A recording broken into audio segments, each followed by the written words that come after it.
Director of TALK, the Technology Association of Louisville, Kentucky, and President of Aspects, a PR and marketing firm. And this is a part of the 4th annual TALK Cybersecurity Summit.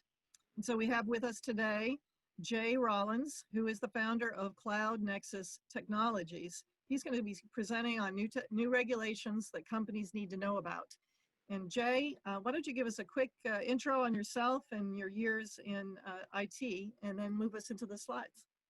Sure. I've been in IT for about, oh gosh, almost 30 years now. 30 years, right? Yeah, I was CIO over at Trilogy Health Systems, and prior to that, Churchill Downs Incorporated. So that's what moved me here from Boston to Kentucky back in 2004. In 2010, we started this business. CloudNexus was originally Principium Technologies. We changed the name because no one could spell it or pronounce it. That's what happens when a technology person tries to name a company. But CloudNexus has been around since 2010. We focus on IT managed services, and on top of that, with a focus on cybersecurity. So we try to help smaller businesses navigate cybersecurity by providing some level of expertise to their non-existent or even very small IT organizations within their company. So one of the things that we do is we do an awful lot of research and consulting with regards to cybersecurity. It is kind of a massive undertaking, especially with a lot of the new regulations that are coming out. And there are new regulations coming out. In general, let me see how we move the slides here. Yes. There are regulations at both the national and state level, but primarily the state level is the ones that require some focus or attention for businesses, because they are so different with regards to, you know, if you have any customers in another state, you're going to have to comply to their cybersecurity regulations. So it's always a good thing to understand what that's about. All right, so top compliance issues. A few things. There are government agencies requiring businesses to implement cybersecurity training. That's at the state level. There is a new data privacy initiatives in both California and New York. And of course, last year we talked a lot about the Europe General Data Protection Regulation, the GDPR, which is still a major influencer on data privacy and cybersecurity, as that has, if you recall, late last year, they announced major fines for some very large companies that do business in Europe, and they're addressing that. Still just going back and forth as to how much the fine should be, but they were significant enough to wake up the businesses to those issues. And that's kind of where they're focused. They're going to focus on the big guys for right now, but the little guys are right around the corner. Once they get their legs under them and figure out how to go ahead and start doing these fines, it's going to be a big deal. So if you do any business in Europe, you're going to have issues. California is actually modeling their privacy, their data privacy regulations after the GDPR. So they are very similar. There's a few differences, but for the most part, they're very similar. And California is being, you know, kind of, they've always kind of led on the cybersecurity side, even in the early days of HIPAA. It was California and Massachusetts back then that first required data encryption at rest. So for HIPAA, so any kind of personal health information that needed to be, that was going to be stored, needed to be stored in an encrypted manner. And that was, you know, California and Massachusetts at the time. Now, New York is pushing more on the financial side. So we'll get into a little bit of that in a moment. Okay, on the federal side. So earlier this year, there was an announcement that the A2LA, American Association for Laboratory Accreditation, was going down the path of doing audits on companies that will have contracts with the DoD and the federal government. And now GSA just announced that they're going to require this.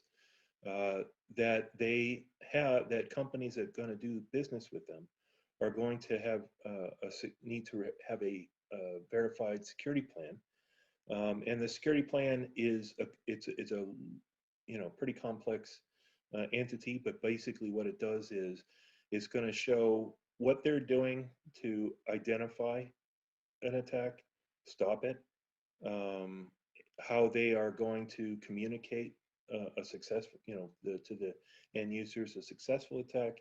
And this is a trickle down. So this means if you have any subcontractors on this gig, or you are a subcontractor for one of these larger organizations, they are going to require a security plan.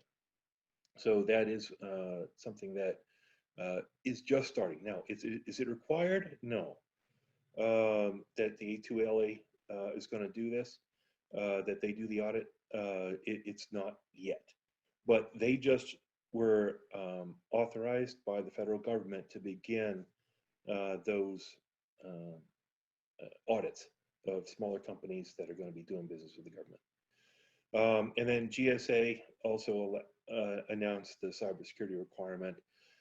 It's not clear whether the A2LA is going to be the audits, do the audits for GSA, but it's likely, seeing the already that the DoD is already using them to go ahead and verify cybersecurity requirements for smaller organizations or that are going to be doing business with them.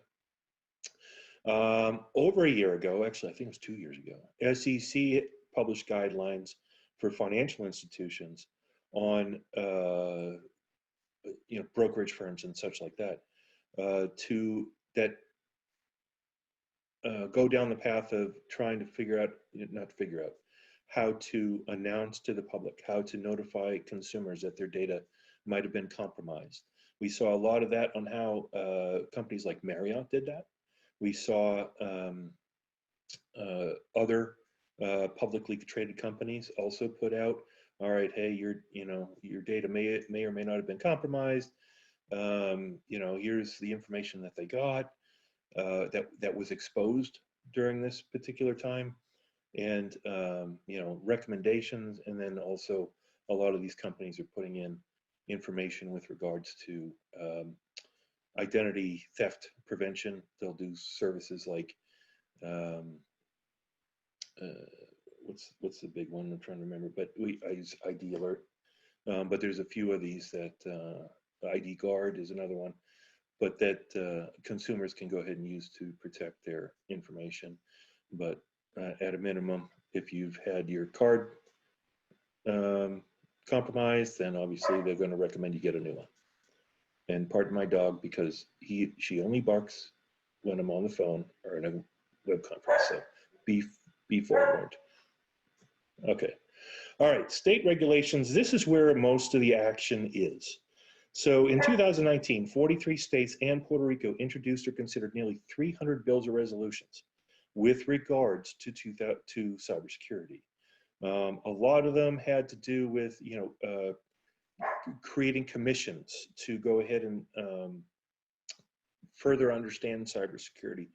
But a lot, for the most part, they were about election security. There was requiring government agencies or businesses working with these government agencies to implement some sort of cybersecurity training. That's actually, that was passed on several states. Restructuring, nice job on the spell check, Jay.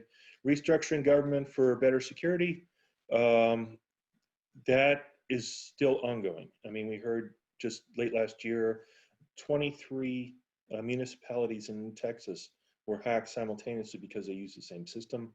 And it kind of brought, excuse me, everybody to a halt on whatever was computerized. And I think the one that last year that was in the news most frequently was Maryland and Baltimore, city of Baltimore, where they couldn't collect revenues or such because the utility bills are all through that organization. They couldn't issue titles or anything because of that. They're also studying the use of blockchain. Now, this is kind of an interesting turn here. The micropayment and as a different payment process or revenue generation for these organizations or for governments in particular. A lot of them are just trying to figure out how they can use it and what it's meant to do and how it would benefit them. You know, there is a lot of pushback from the financial institutions, obviously, because this kind of turns over the table of traditional finance, but it is something that's being looked at very closely by many states and territories. Security of utilities or critical infrastructure, that's kind of a given. Another spell check, awesome, Jay. The main challenge here is obviously protecting electrical utilities, electrical stations where the those big transformers are. They're also looking at water supplies and things along those lines. So a lot of, even some water supply ones here in Louisville, the water company uses IoT devices that are meant to open and close a lot of the locks and such based upon water levels almost automatically, or at least by remote control. And these things are going to have a lot more scrutiny with regards to security. And then this is mostly California and New York, but regulating cybersecurity in the insurance and financial industries. Now, what isn't on here, and it's because it's not a state regulation, but there are a lot of private organizations, I don't have a slide for that, but a lot of private groups and organizations are pushing for more cybersecurity. What's not on this list is law firms. Law firms have, I mean, they have the key. They have secrets. They have so much. It's such a wealth of information for a hacker that they are big targets. They can get inside information on trades or acquisitions. They can go ahead and get information on trial strategy if there is a criminal or a other type of trial. So they are targets, and the International Bar Association has put out requirements. Now, it was drafted by a lot of attorneys in the Netherlands and the UK with no US input. That's likely because the American Bar Association is going down their own path to do this, but they're not requiring this. But because law firms are a huge target for these bad actors, they are, the IABA is actually, IBA is actually looking at pushing these requirements. Now, to say that it's likely going to happen as a requirement for law firms, it all depends on how bad a hack is, or number of hacks, or who's you know, if President Trump was dealing with his lawyers and his information got hacked because they got into his law firm, that would probably be a trigger to make some changes there. Okay, so back to states. California and New York, I mentioned earlier, data protection similar to the GDPR. There are some differences. IoT, Internet of Things security regulations in California. This will affect the entire US, and for the good, actually. So anybody and their brother can go ahead and create a temperature sensor or a smart plug or something like that. Smart blender was one that actually caused some internet headaches last year. But now in California, they are requiring a strict cybersecurity. They meet these requirements before they can sell these devices in the state. So from an IT service provider that focuses on cybersecurity, this is a good thing. I'm not huge on regulation, but this one is very, very good, primarily because that's always the easiest way into an organization. You know, some people have these IP cameras that look over, you know, the entire organization, and they feel they're secure, but the problem is that a lot of these companies don't update their firmware. They don't comply to some sort of, hey, if there's a vulnerability or a weakness in their software or firmware, they really don't address it. They just put out the device, sell it, and say, oh, it's smart, just connect it to your Wi-Fi. You know, one of the best ways for a hacker to get in is to hack the cameras and watch and do, you know, they can watch an employee type in their password on a keyboard. You know, that's one of those situations. And then New York focused on financial institution guidelines for obvious reasons. They're trying to get the Wall Street firms and brokerage houses that are work in New York to comply to data privacy and a minimum standard for cybersecurity. So I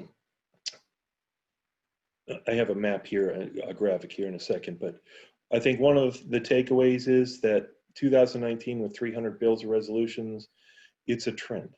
You know, it's going to get, you know, granted it's 10 years too late in my opinion, but you know, it's going to get more and more complex as far as states' independent regulations with regards to cybersecurity. And if you do any business, which now a lot of companies do business on the internet, you're going to have to comply or else face fines from, say, California if someone buys something from you online from California. So that's something to look at, and it's going to become more and more prevalent as these huge breaches hit the press and they become more and more publicized. Then more and more states are going to start implementing these types of things, and even the federal government is going to do it. Now, that said, not all states are created equally.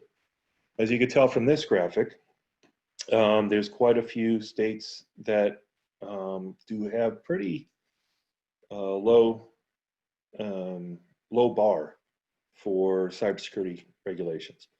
Two of the lowest, unfortunately, are Kentucky and Alabama. But you know, and a lot of that stuff has to go. You know, they had only 3 bills go through the Kentucky House in 2019, and all of them were voted down and failed. Which, you know, 2 of them were actually had pretty good language in there for data privacy for individual end users, but they have not made any progress in the state yet on cybersecurity regulation. Obviously, we can see California, New York, and Texas. Those are some of the biggest economies in the country, so they have a lot of stricter rules on cybersecurity.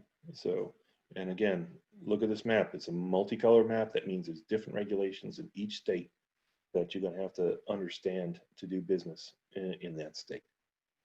I would focus primarily on the stricter states first, because if you do that, then you're more than likely complying with the other states. Okay. All right, and then I just almost in wrap up, but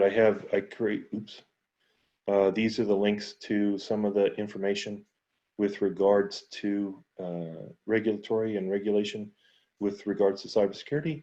That top one, the NCSL, is where I got that map. That has all the 300 bills and resolutions that were put into various state houses that you can look at that either failed, were passed and adopted, or still under consideration. So you can actually, it's pretty up to date and pretty comprehensive. And then the GAO.gov assets, these are the requirements and regulations for companies that are going to be doing business with the government. So that's what I have there. All right. And with that, you know, it's, I think this is going to be a moving target.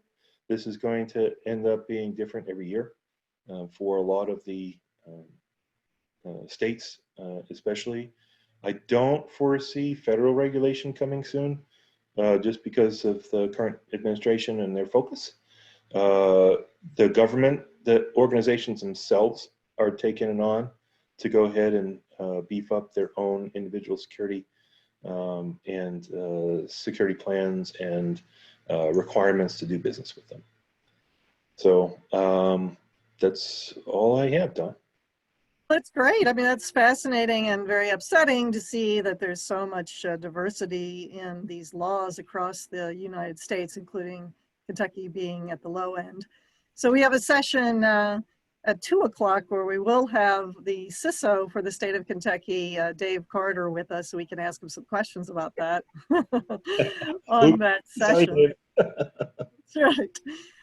If anyone has any questions, feel free to type them in the chat box, and we'll go ahead and ask Jay. We've got a few minutes here. We've got about 3 or 4 minutes before we conclude. If anyone has any further questions, or you want to participate more actively in TALK, the Technology Association of Louisville, Kentucky, feel free to email me, which we talked about. And then also our website, you can join for $99 or up to $300 for a corporate membership, which covers all your people. And that's at talkblue.com. You can pay by credit card, etc. And we also want to mention that we have a Tech Girls program for middle school girls starting. It will run all summer, once a week, Thursdays and Fridays, well, actually twice a week, 1 session a week.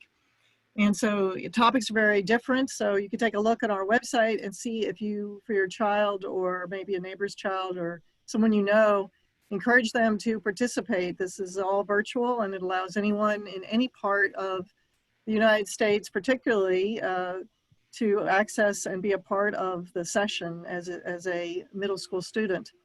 So without further ado, I am going to release you. I don't think we have any questions here. I'm going to release you from this session, and then we are taking a lunch break. And so then at 1 o'clock, we will resume with a interactive session where everyone can communicate and speak about how they're using announcer prevention in their organization. You can register on Eventbrite to be in the Zoom session, or you can wait till we broadcast it live, although you won't be able to be interactive on Facebook, live. So thank you so much for attending, and thank you, Jay, for presenting. And we're going to go ahead and end the session. Thanks, Jay. Okay, guys. Look forward to seeing you for the rest of the day. Yeah. Yeah.